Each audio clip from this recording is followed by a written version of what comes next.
ओम शांति। ओम शांति।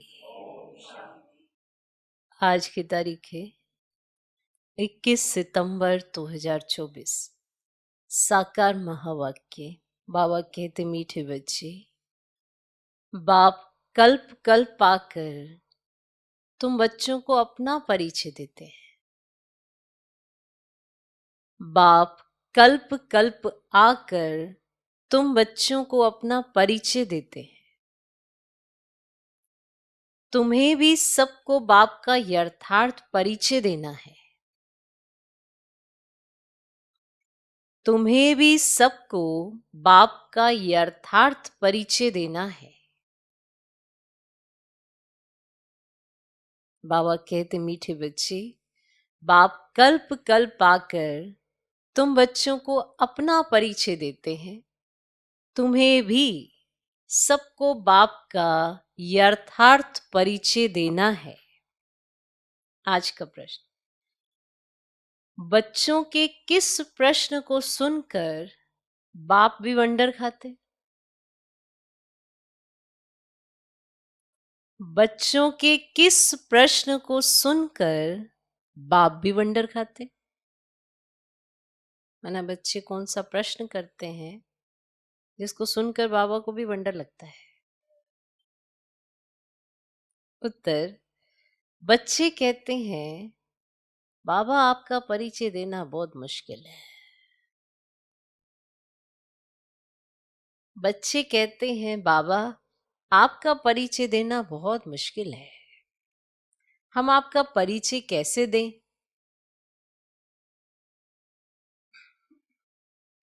ये प्रश्न सुनकर बाप को भी वंडर लगता है। जब तुम्हें बाप ने अपना परिचय दिया है तो तुम भी दूसरों को दे सकते हो। जब तुम्हें बाप ने अपना परिचय दिया है तो तुम भी दूसरों को दे सकते हो। इसमें मुश्किलात की बात ही नहीं। इसमें मुश्किलात की बात ही नहीं। ये तो बहुत सहज है। ये तो बहुत सहज है। हम सब आत्माएं निराकार हैं तो जरूर उनका बाप भी निराकार होगा।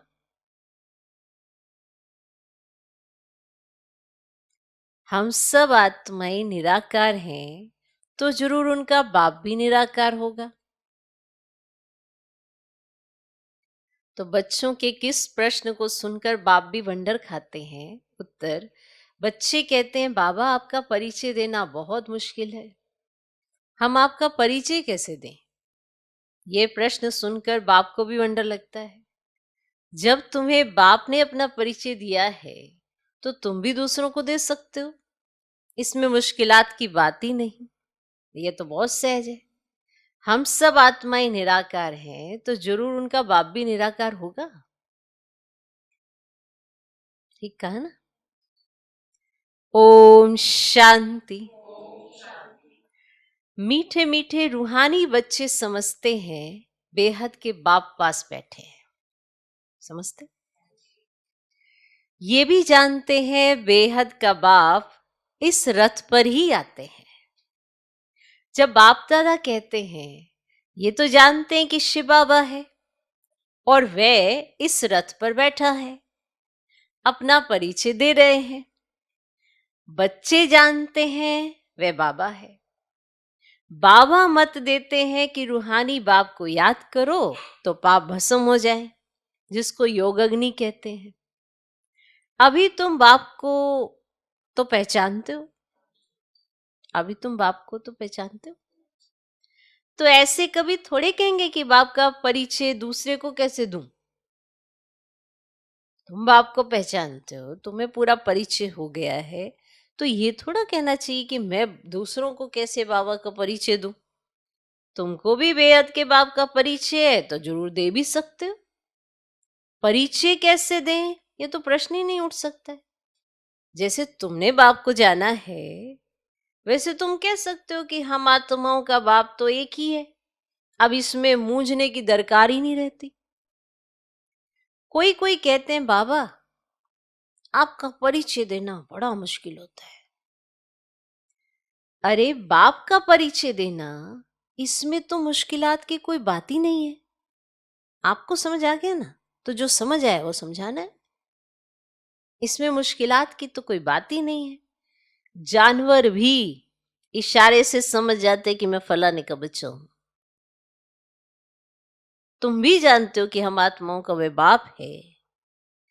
हम आत्मा अभी शरीर में प्रवेश हैं। तो जैसे बाबा ने समझाया कि आत्मा अकाल मूर्त है, ऐसे नहीं कि उनका कोई रूप ही नहीं है। बच्चों ने पहचाना है, बिल्कुल सिंपल बात है। आत्माओं का एक ही निराकार बाप है। हम सब आत्माएं भाई भाई हैं, बाप की संतान है। बाप से हमको वर्षा मिलता है, तो ये भी जानते हैं कि ऐसा कोई बच्चा इस दुनिया में नहीं होगा जो बाप को और उनकी रचना को ना जानता हो। बाप के पास क्या प्रॉपर्टी है वह सब जानते हैं। तो ये है ही आत्मा और परमात्मा का मेला। ये कल्याणकारी मेला है। बाप है ही कल्याणकारी, बहुत कल्याण करते हैं। बाप को पहचानने से समझते हो बेहद के बाप से हमको बेहद का वर्षा मिलता है। ये बात तो तभी समझ में आती है ना। तो वह जो सन्यासी गुरु हैं, उनके शिष्यों को गुरु के वर्षे का मालूम ही नहीं रहता। गुरु के पास क्या मिल्कियत है ये कोई शिष्य मुश्किल जानते होंगे, और तुम्हारी बुद्धि में तो है। वह शिव बाबा है, मिल्कियत भी बाबा के पास होती है। तो बच्चे जानते हैं बेहद के बाप के पास मिल्कियत है, जानते हैं मिल्कियत है। विश्व की बादशाही स्वर्ग, ना भगवान ही तो भेजेगा ना आपके कर्मों का लेखा जोखा देख कर कि कहाँ जाना है आपने। तो विश्व की बादशाही स्वर्ग, ये मिल्कियत बाप के पास है ना। तो ये बातें सिवाय तुम बच्चों के और कोई की बुद्धि में नहीं है। लौकिक बाप के पास क्या मिल्कियत है वे उनके बच्चे ही जानते हैं। अभी तुम कहेंगे हम जीते जी पालौकिक बाप के बने हैं, उनसे क्या मिलता है वे भी जानते हैं। जानते हो कि नहीं जानते हो। तो जब समझदार बन जाते हैं तो लौकिक बाप के पास है, ये तुरंत पता लगाते हैं क्या क्या है। तो इस बाप के बारे में भी तो जानते हो कि क्या क्या मिल्कियत है। हम पहले शूद्र कुल के थे, अभी ब्राह्मण कुल में आ गए हैं। ये नॉलेज है कि बाबा इस ब्रह्मा तन में आते हैं, इनको प्रजापिता ब्रह्मा कहा जाता है। तो वह माना शिव तो है सब आत्माओं का फादर। अब इनको माना प्रजापिता ब्रह्मा को ग्रेट ग्रेट ग्रैंडफादर कहते हैं। तो अब हम इनके बच्चे बने हैं। शिव बाबा के लिए तो कहते हैं वे हाजिरा हजूर है, जानी जाननहार है। तो ये भी अब तुम समझते हो कि वे कैसे रचना के आदि मध्य अंत की नॉलेज देते हैं। ये बात समझ में आ गई। तो वह सब आत्माओं का बाप है, उनको नाम रूप से न्यारा कहना तो झूठ है। उनका नाम रूप भी याद है, रात्रि भी मनाते हैं। जयंती तो मनुष्यों की होती है, शिव बाबा की रात्रि कहेंगे। तो बच्चे समझते हैं रात्रि किसको कहा जाता है। रात में घोर अंधियारा हो जाता है, अज्ञान अंधियारा है ना। ज्ञान सूर्य प्रगटा, अज्ञान अंधेर विनाश। तो ये भी गाते हैं, परंतु अर्थ कुछ नहीं समझते। सूर्य कौन है, कब प्रगटा, कुछ नहीं समझते। ऐसे गाते हैं, गाते हैं पर समझते नहीं। बाप समझाते हैं। ज्ञान सूर्य को ज्ञान सागर भी कहा जाता है, ठीक। बेहद का बाप ज्ञान का सागर है, है सन्यासी, गुरु, गोसाई आदि अपने को शास्त्रों की अथॉरिटी समझते हैं, वे सब है भक्ति। बहुत वेद शास्त्र पढ़कर विद्वान होते हैं तो बाप रूहानी बच्चों को बैठ समझाते हैं, इनको कहा जाता है आत्मा और परमात्मा का मेला। तुम समझते हो बाप इस रथ में आए हुए हैं, इस मिलन को ही मेला कहते हैं। जब हम घर जाते हैं तो वह भी मेला है। यहां बाप खुद बैठ पढ़ाते हैं, वह फादर भी है, टीचर भी है। ये एक ही पॉइंट अच्छी रीति धारण करो, भूलो मत। अब बाप तो है निराकार, उनको अपना शरीर नहीं है तो जरूर लेना पड़े। तो खुद कहते मैं प्रकृति का आधार लेता हूं, नहीं तो बोलूं कैसे? बताओ ना। और तुम समझो कैसे? और तुम सुनो कैसे? नहीं तो बोलूं कैसे? शरीर बिगड़ तो बोलना होता नहीं। तो बाप इस तन में आते हैं, इनका नाम रखा है ब्रह्मा। हम भी शूद्र से ब्राह्मण बने तो नाम बदलना ही चाहिए। नाम तो तुम्हारे रखे थे, बहुत नाम रखे थे, परंतु उसमें भी अभी देखो तो कोई है ही नहीं। इसीलिए ब्राह्मणों की माला नहीं होती। भक्त माला और रुद्र माला गाई हुई है, पर ब्राह्मण माला नहीं गाई हुई है। अभी देखो तो इतनी ऊंची स्थिति, और अभी देखो तो बिल्कुल नीचे से भी नीचे।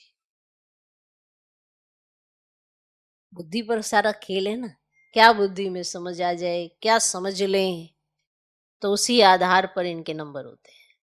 ब्राह्मण ऊपर नीचे होते रहते हैं। तो भक्त माला भी है, रुद्र माला भी गाई हुई है, ब्राह्मणों की माला नहीं होती।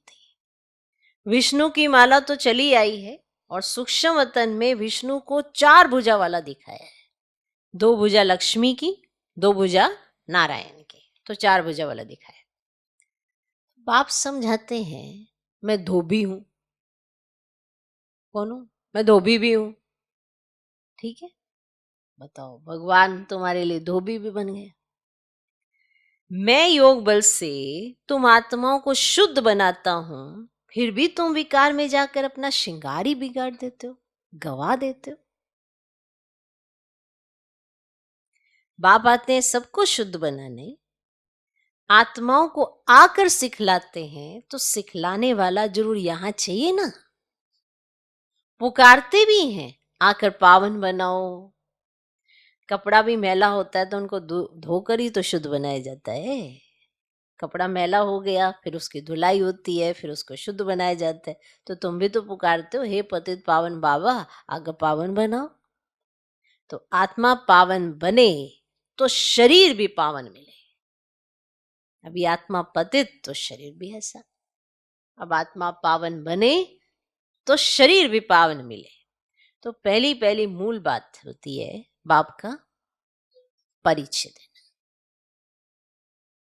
बाप का परिचय कैसे दें, ये तो प्रश्न ही नहीं पूछ सकते। आपको हो गया बाबा को परिचय, वैसे ही देना जैसे आपको हुआ।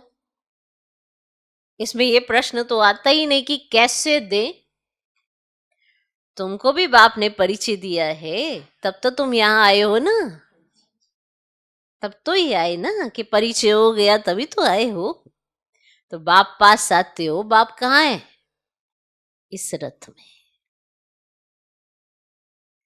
ये है अकाल तख्त। तुम आत्मा भी अकाल मूर्त हो। ये सब तुम्हारे तख्त हैं जिस पर तुम आत्माएं विराजमान हो। और वह तो अकाल तख्त जड़ हो गया ना। तुम जानते हो मैं अकाल मूर्त अर्थात निराकार, जिसका साकार रूप नहीं है। मैं आत्मा अविनाशी हूं, कब विनाश हो न सके। तो एक शरीर छोड़ दूसरा लेता हूं, ये आत्मा के बारे में जानते हो ना ये सब बातें। मुझ आत्मा का पार्ट अविनाशी नूंदा हुआ है। आज से 5000 वर्ष पहले भी हमारा ऐसे ही पार्ट शुरू हुआ था। वन वन संवत से हम यहाँ पाठ बजाने घर से आते हैं। ये है ही 5,000 वर्ष का चक्र, और वह तो लाखों वर्ष कह देते हैं। इसीलिए थोड़े वर्षों का विचार में नहीं आता है कि अगर आप थोड़े वर्ष कहते नहीं नहीं ऐसा थोड़ा हो सकता है, तो थोड़े वर्षों का उनका विचार में ही नहीं आता है। तो बच्चे ऐसा कभी कह नहीं सकते कि हम बाप का परिचय किसको कैसे दें। ऐसे ऐसे प्रश्न पूछते हैं तो वंडर लगता है, अरे तुम बाप के बने हो, फिर बाप का परिचय क्यों नहीं दे सकते? हम सब आत्माएं हैं, वह हमारा बाबा है। सर्व की सदगति करते हैं। सदगति कब करेंगे यह भी तुमको अभी पता पड़ा है। कल्प कल्प कल्प के संगम युग पर आकर सर्व की सदगति करेंगे। तो वे तो समझते हैं अभी 40,000 वर्ष पड़े हैं, और पहले से ही कह देते हैं नाम रूप से न्यारा है। अब नाम रूप से न्यारी कोई चीज थोड़ी होती है। कोई भी चीज है, अगर है तो उसका नाम है, उसका रूप है। अगर है तो नाम भी है, रूप भी है। पत्थर भीतर का भी तो नाम है ना। उन्हें पत्थर कहते हो, बित्तर कहते हो, तो ये भी तो चीज है, इनका भी नाम है। तो बाप कहते हैं मीठे मीठे बच्चों, तुम आए हो ना बेहद के बाप के पास। बाप भी जानते हैं कितने ढेर बच्चे हैं। बच्चों को अभी हद और बेहद से भी पार जाना है। सब बच्चों को देखते हैं, जानते हैं इन सबको मैं लेने के लिए आया हूं। बाबा जानते हैं कि मैं इन सब को लेने के लिए आया हूं। सत्युग में तो बहुत थोड़े होंगे, कितना क्लियर है। इसीलिए चित्रों पर समझाया जाता है, और नॉलेज तो बिल्कुल इजी है, बहुत ही सहज है, बिल्कुल इजी है। बाकी याद की यात्रा में टाइम लगता है। ऐसे बाप को तो कभी भूलना ही नहीं चाहिए, कभी भूलना ही नहीं चाहिए। माने जिससे इतनी प्राप्तियां हो तो उसको भूल कैसे सकते हो? बोल भी कैसे देते कि हम उसको भूल जाते हैं? ऐसे बाप को तो कभी भूलना ही नहीं चाहिए। भूलना चाहिए? बताओ। बाप कहते मामिकम याद करो तो पावन बन जाएंगे। मैं आता ही हूं पति से पावन बनाने। तुम अकाल मूर्त आत्माएं सब अपने अपने तख्त पर विराजमान हो। देखो आत्मा है तख्त पर बैठी तो आप ऐसे बैठे हो, वरना बैठ ही नहीं सकते। बाबा ने भी इस तख्त का लोन लिया है। इस भाग्यशाली रथ में बाप प्रवेश होते हैं। कोई कहते हैं परमात्मा का नाम रूप नहीं है, ये तो हो ही नहीं सकता। उनको पुकारते हैं, महिमा गाते हैं, तो जरूर कोई चीज है ना। उन्हें बुला रहे हैं, उनकी महिमा गा रहे हैं, दुखी हो रहे हैं तो पुकार कर रहे हैं, तो कुछ तो है वो, तभी तो बुला रहे हैं। अब तमो प्रधान होने के कारण कुछ भी समझते ही नहीं। तो बाप समझाते मीठे मीठे बच्चों, इतनी 84 लाख योनियां तो कोई होती ही नहीं है ही 84 जन्म, और पुनर्जन्म भी सबका होगा। ऐसे थोड़े ही कि ब्रह्म में जाकर लीन होंगे व मोक्ष को पाएंगे। ये तो बना बनाया ड्रामा है, एक भी कम जास्ती नहीं हो सकता। इस अनादि अविनाशी ड्रामा से ही फिर छोटे छोटे नाटक या ड्रामा बनते हैं। तो वे हैं विनाशी, और अभी तुम बच्चे वेद में खड़े हो। तो तुम बच्चों को यह नॉलेज मिली हुई है हमने कैसे 84 जन्म लिए हैं। अभी बाप ने बताया है, आगे तो किसको भी पता ही नहीं था। और ऋषि मुनि भी क्या कहते थे कि हम नहीं जानते हैं। तो बाप आते हैं ना संगम युग पर, तो इस पुरानी दुनिया को चेंज करने। चाहे आप ऋषि मुनि से पूछ लो, किसी से भी पूछ लो, वो कहते हम नहीं जानते हैं। और बाबा अभी आए संगम युग पर तो पुरानी दुनिया को चेंज करने। तो ब्रह्मा द्वारा नई दुनिया की स्थापना फिर से करते हैं, और वह तो लाखों वर्ष कह देते हैं, तो कोई बात याद भी आ ना सके। तो अभी कल की बात तो इतनी जल्दी भूल जाती है, तो सोचो लाखों वर्षों की बातें तो कहीं याद आएंगी। इस जन्म की कई बातें आपको याद भी नहीं होंगी। कई कहते हैं हमें पिछले जन्म की बात याद नहीं आती है, इस जन्म की याद है, वो तो इन्हीं आंखों से देखी है, वो तक याद नहीं आती है, तो पिछले जन्म की तो बात ही छोड़ दो। इतनी याददाश्त कमजोर है तम प्रधानता की वजह से। महाप्रलय भी कोई होती नहीं है। बाप राजयोग सिखलाते हैं, फिर राजाई तुम पाते हो, तो इसमें तो संशय की तो कोई बात ही नहीं है। तुम बच्चे जानते हो पहले नंबर में सबसे प्यारा है बाप, फिर नेक्स्ट प्यारा है श्री कृष्ण। तुम जानते हो श्री कृष्ण है स्वर्ग का पहला प्रिंस, नंबर 1। तो वही फिर 84 जन्म लेते हैं, उसके ही अंतिम जन्म में मैं प्रवेश करता हूं। अब तुमको पतित से पावन बनना है, पतित पावन बाप ही है। पानी की नदियां थोड़ी पावन बना सकती है, बनाती होती तो वो तो है ही है ना। तो ये नदियां तो सतयुग में भी होती हैं, कोई अभी थोड़े है। ये सब नदियां सतयुग में भी होती है, वहां तो पानी बहुत शुद्ध रहता है, किचड़ा आदि कुछ नहीं रहता। यहाँ तो कितना किचड़ा पड़ता रहता है। बाबा का देखा हुआ है, उस समय तो ज्ञान नहीं था, अभी वंडर लगता है। अभी वंडर लगता है पानी कैसे पावन बना सकता है। तो बाप समझाते मीठे बच्चे, कभी भी मूंझो नहीं कि बाप को याद कैसे करें। ये जो तुम मूंझ जाते हो, क्या करे कैसे करे, वो निराकार हम साकार क्या करे। इसीलिए तो कहा देह से न्यारे हो जाओ, तब तो तुम्हें उसकी याद आएगी ना। नहीं तो देह में रहेंगे तो देहदारी ही याद आएंगे, वो कहाँ दिखाई देगा, ना ही सुनाई देगा, ना ही समझ में आएगा, ना ही उसका परिचय क्लियर होगा। इसीलिए बाप समझाते अपने को आत्मा समझकर फिर मुझे याद करो, देखना कितनी याद आती है। तो बाप समझाते मीठे बच्चे, कभी भी मूंझो नहीं कि बाप को याद कैसे करें। अरे तुम बाप को याद नहीं कर सकते हो, वह है कुख की संतान, तुम हो एडॉप्टेड बच्चे। एडॉप्टेड बच्चों को जिस बाप से मिल्कियत मिलती है उनको भूल सकते हैं क्या? एडॉप्टेड बच्चे हो और जिसकी प्रॉपर्टी मिल रही हो उस बाप को भूल सकते हैं क्या? तो बेहद के बाप से बेहद की मिल्कियत मिलती है तो उनको भूलना थोड़ी ही चाहिए। लौकिक बच्चे बाप को भूलते हैं क्या? क्या करे, मैं आपको भूल गया, आप मेरे बाप हैं। कभी ऐसा कोई कहेगा क्या? लौकिक बाप को कभी भूलते हैं क्या? परंतु यहाँ माया का ओपोजिशन होता है, माया की युद्ध चलती है, सारी दुनिया कर्म क्षेत्र है और आत्मा इस शरीर में प्रवेश कर यहाँ कर्म करती है। तो बाप कर्म अकर्म विकर्म की गति भी समझाते हैं, राज भी समझाते हैं। समझाते हैं कि नहीं समझाते? गति समझा रहे माना किस कर्म से क्या फल मिलता है, उसको कहते गति भी समझाते, तो राज भी समझाते हैं। तो यहाँ रावण राज्य में कर्म विकर्म बन जाते हैं और वहां रावण राज्य ही नहीं तो कर्म अकर्म हो जाते हैं। यहाँ विकर्म बन जाते हैं, वहां अकर्म हो जाते हैं। अकर्म माना वहां पे किए हुए कर्मों का फल नहीं होता है, क्योंकि वहां पर आज के किए कर्मों से फल मिलता है, तो अकर्म हो जाते हैं, विकर्म कोई होता ही नहीं है। तो ये तो बहुत सहज बात है। यहाँ रावण राज्य में कर्म विकर्म होते हैं, इसीलिए विकर्मों का दंड भोगना पड़ता है। ऐसे थोड़े ही कहेंगे कि रावण अनादि है, नहीं। आधा कल्प है रावण राज्य और आधा कल्प है राम राज्य। तुम जब देवता थे तो तुम्हारे कर्म अकर्म होते थे और अब यह है नॉलेज। तो बच्चे बने हो तो फिर पढ़ाई भी पढ़नी है, बस फिर और कोई धंधे आदि का ख्याल भी नहीं आना चाहिए। परंतु गृहस्थ व्यवहार में रहते धंधा आदि भी करने वाले हैं तो बाप कहते कमल फूल समान रहो। ऐसे देवता तुम बनने वाले हो। वह निशानी विष्णु को दे दी है, क्योंकि तुमको शोभेगा ही नहीं।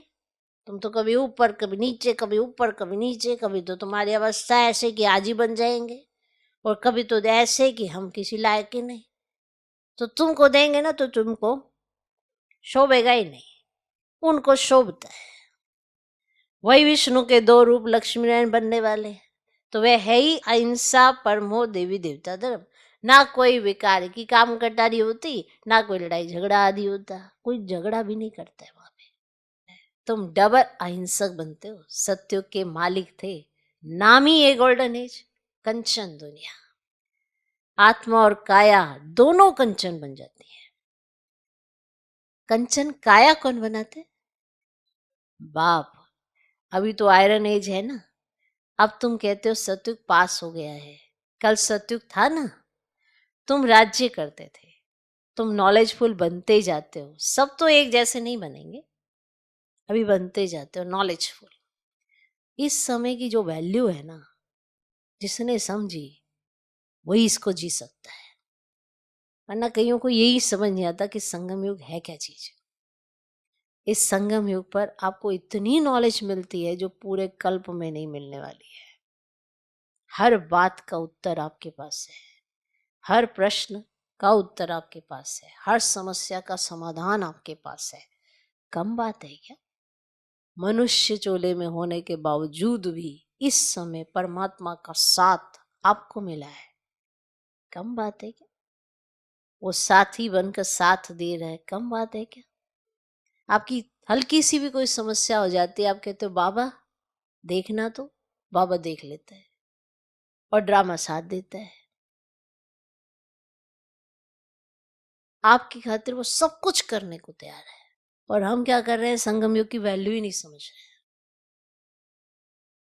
तो अगर संगम युग की वैल्यू समझोगे तो अपने जीवन की वैल्यू करोगे, तभी तो बाबा का परिचय दूसरों को दे पाओगे।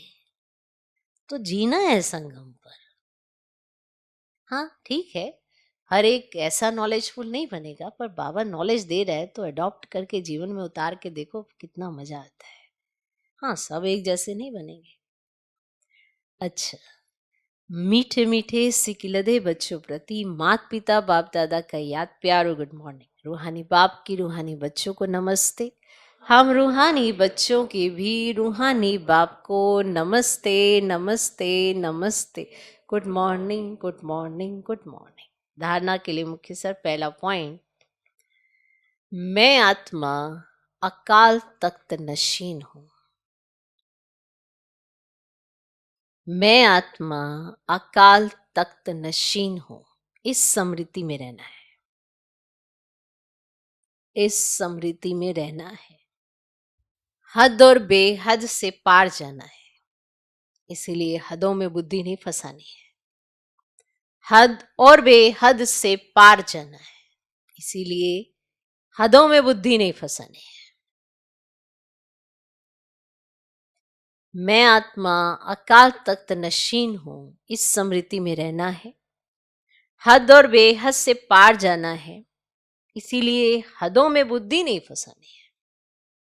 दूसरा पॉइंट, बेहद बाप से बेहद की मिल्कियत मिलती है, इस नशे में रहना है। बेहद बाप से बेहद की मिल्कियत मिलती है, इस नशे में रहना है। कर्म अकर्म विकर्म की गति को जान, विकर्मों से बचना है। कर्म अकर्म विकर्म की गति को जान, विकर्मों से बचना है। पढ़ाई के समय धंधे आदि से बुद्धि निकाल लेनी है।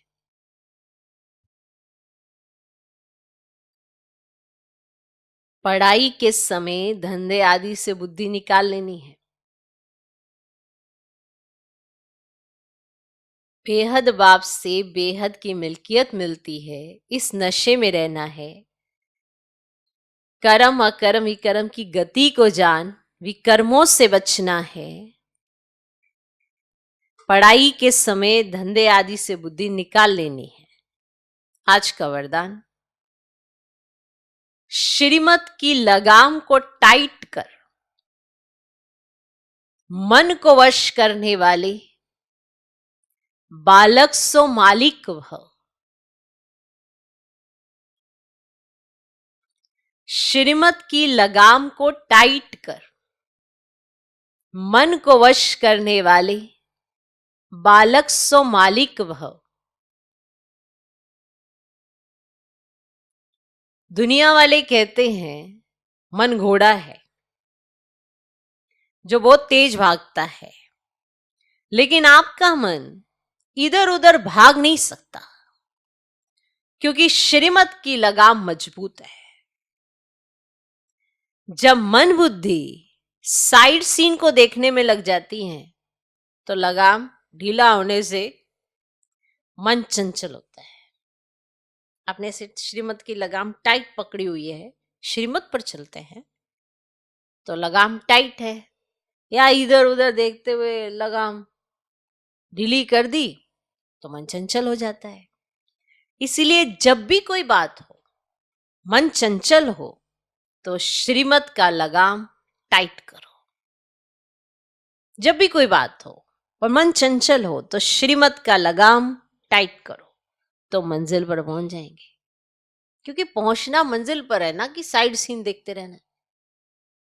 इस मंजिल पर पहुंचते नहीं, साइड सीन देखते रहते हैं, फिर मन जहां ले जाएगा वहां चल देंगे। बालक सो मालिक हूं, इस स्मृति से अधिकारी बन, मन को अपने वश में रखो। बालक सो मालिक हूं, इस स्मृति से अधिकारी बन, मन को अपने वश में रखो। अब मन वश करना है, आंखें वश कर लो, पहले कान वश कर लो, पहले स्थूल कर्म इंद्रियां वश कर लो, फिर ज्ञान इंद्रियां वश कर लो। इसीलिए कहा जाता है बैठे हैं तो बैठे हैं, खड़े हैं तो खड़े हैं, कुछ चिंतन क्या कर रहे हैं, फिर उस पर नियंत्रण करना है। तो जब हमारी स्थूल कर्म इंद्रियां हमारे वश में नहीं है, तो यानी कि अभी मन बुद्धि को वश करना तो बड़ा दूर है। करना विचार, आप क्या कर रहे हो? आपको नॉलेज तो सारी मिल गई है, सब अपने कर्मों का लेखा जोखा है, और किसी के हाथ में कुछ भी नहीं है, क्योंकि सबको अपना खाता खुद ही दिखाई देगा कि मैंने क्या किया। बाबा ने तो समझाया था कि किसी और का दोष नहीं निकालना, फिर भी मैं अपनी गलतियों का दोष किसी और पे मार डरा, और हालत क्या हुई, दोषी मैं ही बन गया। इसने ऐसा कहा था इसलिए मैंने ऐसा किया, उसने ऐसा कहा था इसलिए मैंने ऐसा किया। कुछ नहीं होने वाला। आज का स्लोगन, सदा निश्चय हो कि जो हो रहा है वो भी अच्छा, और जो होने वाला है वो और भी अच्छा, तो वो अचल अडोल रहेंगे। सदा निश्चय हो। देखो, हमें निश्चय है बाबा पर। बाबा ने कहा संगम युग कल्याणकारी है, और बाबा ने श्रीमत दी है, तो जो श्रीमत पर चलता है उसके लिए कुछ भी गलत नहीं होता है, उसके लिए सब कल्याणकारी है। जो श्रीमत पर चलता है उसके लिए, ये नहीं कि आप मनमत पर चले, परमत पर चले, बाबा का कहना ना माने और फिर आप ये लगाएं बाबा ने तो कहा था सब अच्छा ही होगा, ये क्या हो रहा है मेरे साथ। तो उसका कारण हम स्वयं हैं कि अच्छा नहीं हो रहा है। लेकिन अगर आपको निश्चय है ये कल्याणकारी संगम युग है और शिव कल्याणकारी है, और जो वो कहे मुझे वही करना है, तो आप निश्चिंत हो जाए, तो आप अचल अडोल रहेंगे। क्योंकि आपको मालूम है कि जो भी हो रहा है वो अच्छे से अच्छा है, जो भी हो रहा है, जो होने वाला है वो और अच्छा है, तभी निश्चिंत रहेंगे ना। नहीं तो कोई भी ड्रामा में ऐसे सीन आएगी, अब क्या होगा, कैसे होगा, ये कैसे चलेगा, वो कैसे चलेगा, यही चिंतन आ जाता है। ये नहीं सोचते कि मैं क्या पुरुषार्थ कर रहा हूं, क्या मैं निश्चिंत हूं अपने पुरुषार्थ से। अचल अडोल तो मुझ आत्मा को होना है ना। तो सदा निश्चय हो इस बात का कि जो हो रहा है वो भी अच्छा, और जो होने वाला है वो और भी अच्छा, तो अचल अडोल रहेंगे। ओम शांति।